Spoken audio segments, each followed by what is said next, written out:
शहर के एक छोटे से मोहल्ले में विवेक नाम का एक लड़का रहता था। उसके पिता रिक्शा चलाते थे और माँ लोगों के घरों में खाना बनाती थी। गरीबी के बावजूद विवेक की एक ही इच्छा थी, अपने परिवार को बेहतर जिंदगी देना। लेकिन हालात उसके सपनों से बड़े थे। कई बार फीस भरने के पैसे नहीं होते थे, तो कभी किताबें खरीदने के लिए उसे अब पुराने अखबार बेचने पड़ते थे। एक दिन स्कूल से लौटते समय उसे सड़क किनारे एक काले रंग का सुंदर पेन मिला। उसने इधर उधर देखा, लेकिन उसका मालिक कहीं दिखाई नहीं दिया। विवेक वह पेन लेकर घर आया।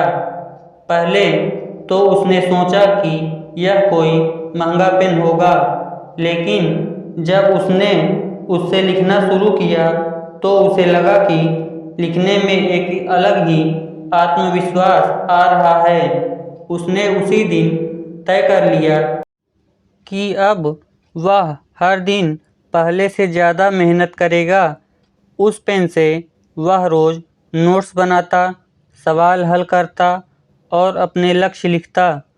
कुछ दिनों बाद उसके स्कूल में निबंध लेखन प्रतियोगिता हुई। विवेक ने उसी पेन से मेरे सपने विषय पर निबंध लिखा। उसका निबंध इतना अच्छा था कि वह पूरे जिले में प्रथम आया। इनाम में उसे छात्रवृत्ति मिली।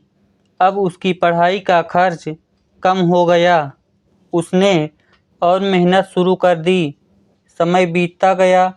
कॉलेज में भी उसने कई प्रतियोगिताएं जीती। एक दिन उसे एक बड़ी कंपनी में नौकरी मिल गई। पहली तनख्वाह मिलने पर उसने सबसे पहले अपने माता पिता के लिए नए कपड़े खरीदे और घर की टूटी छत ठीक करवाई। एक शाम उसने एक पुराने पेन को देखा और मुस्कुराया। तभी उसे याद आया कि जिस दिन उसे यह पेन मिला था, उसी दिन से उसकी सोच बदल गई थी। कुछ समय बाद वह उसी जगह गया जहां उसे वह पेन मिला था। वहां एक बुजुर्ग बैठे थे। उन्होंने मुस्कुराकर पूछा, बेटा, क्या वह पेन अब भी तुम्हारे पास है? विवेक ने हैरानी से कहा, जी, लेकिन आपको कैसे पता? बुजुर्ग बोले, वह मेरा पेन था। मैं जानबूझकर उसे वहीं छोड़ गया था। मैं देखना चाहता था कि उसे पाने वाला इंसान उसकी कीमत समझेगा या नहीं। विवेक ने तुरंत पेन लौटाना चाहा। बुजुर्ग हंस पड़े और बोले, मुझे पेन नहीं चाहिए।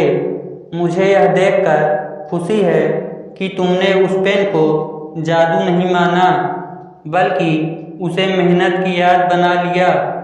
विवेक ने उस दिन समझ लिया कि किस्मत किसी चीज़ से नहीं बदलती, बल्कि उस सोच से बदलती है जो हमें आगे बढ़ने की प्रेरणा देती है।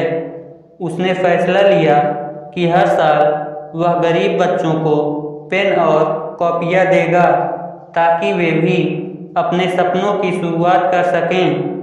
धीरे धीरे उसकी यह छोटी सी पहल एक बड़े अभियान में बदल गई। सैकड़ों बच्चों ने पढ़ाई पूरी की और अपने अपने जीवन में सफल हुए। विवेक अक्सर कहा करता था, पेन सिर्फ लिखता है, लेकिन मेहनत इंसान की तकदीर लिखती है।